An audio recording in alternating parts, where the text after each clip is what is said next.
Hello everyone, welcome back to my another vlog. তোমরা সবাই কেমন আছো? আই হোপ ভালো আছো, আর আমিও ভালো আছি। তো আজকে ভ্লগটা শুরু করছি সকাল 11টা থেকে। তো এখানে আমার স্নান ধান করা কমপ্লিট, আর আমি চুলে মেখে নিচ্ছি একটু সিরাম। তো আমি এই লাস্ট 4 বছর ধরে এই সিরামটা ইউজ করি, কেয়ার অ্যান্ড কিওরের। এই দেখো, তো এটা ভীষণ ভালো। আর আমি যখন চুল স্ট্রেট করিয়েছিলাম তখন থেকে আমি যে পার্লার থেকে করিয়েছিলাম সেই দিদি আমাকে সাজেস্ট করেছিল। তো আজ যেহেতু সানডে, তাই কাজের পরিমাণটাও বেশি। তো আজকে অনেক জামা কাপড় কাচাকুচি হয়েছিল, সেগুলো ছাদ থেকে এনে আমি এখন একটু ভাঁজ করে রাখছি, কারণ ছেলে উঠে গেলে আমি আর এই কাজগুলো করতে পারবো না। তো দেখো, একে একে সমস্ত জামা কাপড়গুলো ভাঁজ করে রাখলাম। তারপর চলে এলাম একেবারে লাঞ্চে। তো লাঞ্চে আজকে মেনু অনেক কিছুই ছিল। প্রথমেই দেখো, এখানে ছিল ডালের বড়া, আর এটা হলো ধনেপাতার বড়া। ওদিকে ওটা হলো লতি দিয়ে একটা ঘন্ট মতো, আর এটা হলো পাবদা মাছের ঝাল বেগুন দিয়ে, আর ছিল বাঁধাকপি ঘন্ট মাছের মাথা দিয়ে, যেটা আমার ভীষণই ফেভারিট। তো চলো এবার লাঞ্চটা করে নিই। মাসি পাঠিয়েছে ডালের বড়া, ভীষণ কিউট, মানে একদম ছোট্ট, বেশ ক্রাঞ্চি। তো আমার এই ডালের বড়ার সাথে একটু পাতলা পাতলা ডাল, আর সাথে যদি গন্ধরাজ লেবু থাকে তাহলে তো কোনো কথাই নেই। যাই হোক, ঝোলটা দিয়ে খেয়ে খাবো। শীতকালে খাওয়ার পর দেখবে ঠান্ডাটা একটু বেশি লাগে, তার মধ্যে যদি এরকম এই রোদ পাওয়া যায় তাহলে কেমন হয় বলো? তো এই শীতকালের মিঠে রোদটা ভীষণ ভালো লাগে, ভীষণ একটা আরাম লাগে শরীরে। তো খাওয়া হয়ে গেছে, খাওয়া একটু বেশি হয়ে গেছে। তো এখন একটু রেস্ট নেবো, ঘুমতে হবে না, কারণ ছেলে উঠে গেছে।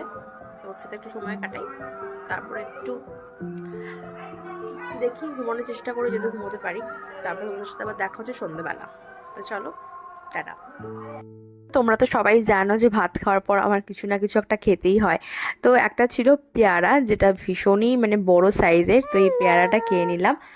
তারপর দেখো, এই যে বাবু এখানে উঠে গেছে, ওর সাথে একটু গল্প গুজব করে তারপর একটু রেস্ট নিয়ে নিলাম। খেলু খেলু হচ্ছে মামা,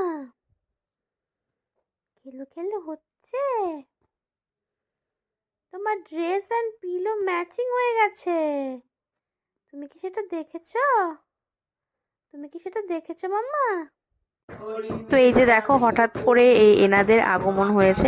তো তোমরা তো সবাই জানো যে বাড়িতে বাচ্চা হলে এই মাসিরা বাচ্চা নাচাতে আসে। তো ওরা এতদিন আসেনি, তো এই 3 মাসের মাথায় গিয়ে ওদের আগমন হলো। তো যাই হোক, ভেবেছিলাম যে একটু ঘুমোবো, কিন্তু সেটা আর হলো না।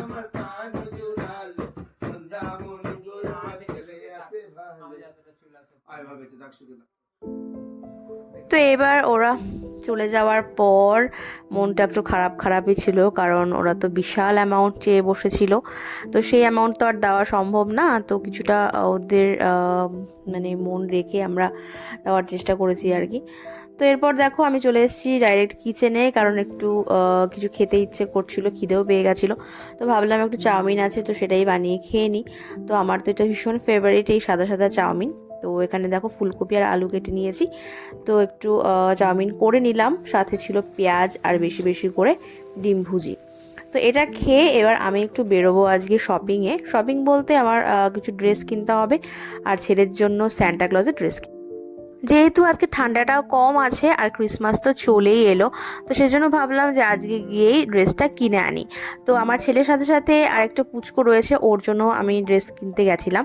তো দেখো, বাজার কলকাতায় এই বাচ্চাদের ভীষণ কিউট কিউট কালেকশন।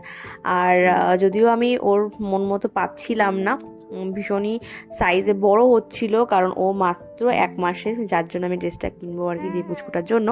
আর এদিকে দেখো কতটা কালারফুল লাগছে দেখতে। তো সময়ের অভাবে আমার সমস্তটা দেখা সম্ভব হয়নি। তো তারপর সক্স কেনার ছিল আমার ছেলের জন্য, তো সেই সক্সও নিয়ে নিলাম। তো এবার এখান থেকে বেরিয়ে কিনে নেবো সান্টার ড্রেস। তো চলো তোমাদের দেখাচ্ছি।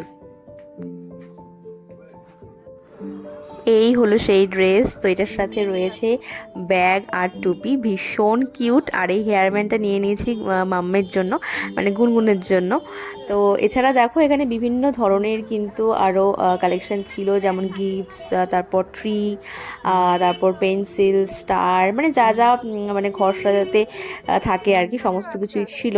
কিন্তু আমি যদিও দেখার টাইম পাইনি, আমার খুব তাড়া ছিল, মানে 1 ঘন্টার মধ্যে আমাকে বাড়িতে আসতে হতো। তো যাই হোক, ভীষণ কালারফুল লাগছিল দেখতে, আর মনটা ভীষণ খুশিও লাগছিল, কারণ ক্রিসমাসের আগে না সেই একটা অন্যরকম একটা ভাইবস চলে আসে, জানি না কেন আমার খুব ভালো লাগে। তো ব্লগটা কেমন লাগলো তোমরা